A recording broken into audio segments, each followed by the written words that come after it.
Retomando a nossa série sobre a saúde pública no Brasil, nós vamos falar um pouquinho sobre o Brasil República, que foi de 1889 a 1930. E a gente inicia falando que as epidemias estavam afetando muito a economia aqui no país, porque os estrangeiros acreditavam que o Brasil era um país de doentes, com alta taxa de mortalidade, e que tudo que saía daqui estava infectado. Então, houve um investimento muito grande sobre a saúde nessa época. E eles colocaram Oswaldo Cruz como diretor-geral de saúde pública. E dois fatos são extremamente importantes relacionados a Oswaldo Cruz. O primeiro é que em 1903 nós tivemos o que a gente chama de sanitarismo campanhista. Nessa época, 1903, houve um surto de febre amarela e Oswaldo Cruz teve um foco no combate ao mosquito. E com isso, ele pegou guardas sanitaristas, na época eram chamados de guardas sanitaristas, e eles limpavam os grandes centros, faziam uma limpeza urbana e levavam as pessoas a fazerem quarentena obrigatória. Então, eles chegavam na casa das pessoas que tinham sintomas, obrigavam elas a ficarem trancadas lá dentro. Além disso, queimavam suas roupas, suas coisas, como uma forma de tentar combater aquela doença, aquele surto. O segundo acontecimento foi em 1904 e foi chamado de Revolta da Vacina.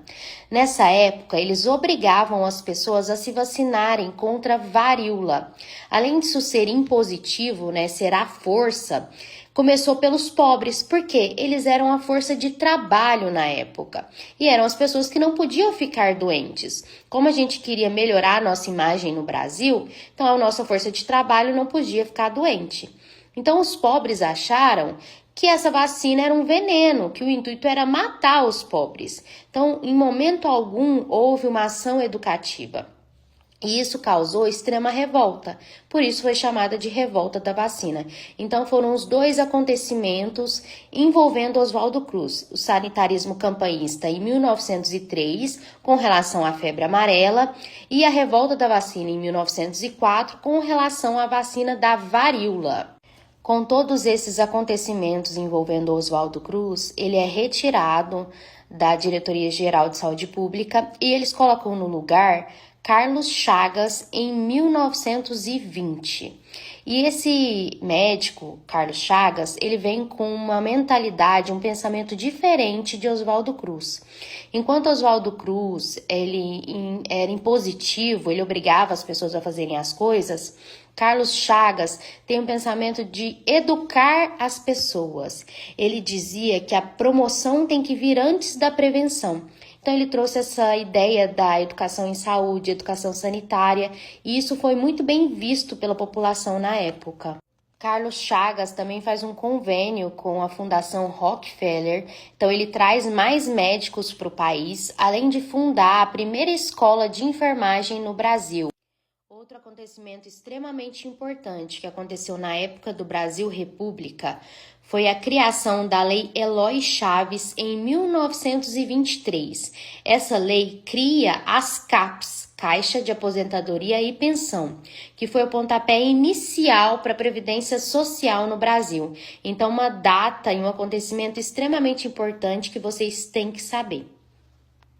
Então, retomando rapidamente, o Brasil República aconteceu de 1889 a 1930. A economia estava muito prejudicada pelas epidemias. Assim, eles trouxeram Oswaldo Cruz para a direção geral da saúde pública no Brasil.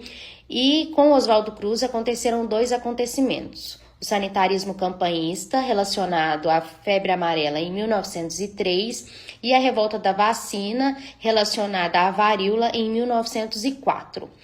Além disso, a chegada de Carlos Chagas na diretoria-geral em 1920, e ele muda essa visão impositiva de Oswaldo Cruz e traz a educação sanitária para o Brasil. Além disso, a criação da CAPS, Caixa de Aposentadoria e Pensão, em 1923, que foi o pontapé inicial para a Previdência Social no Brasil.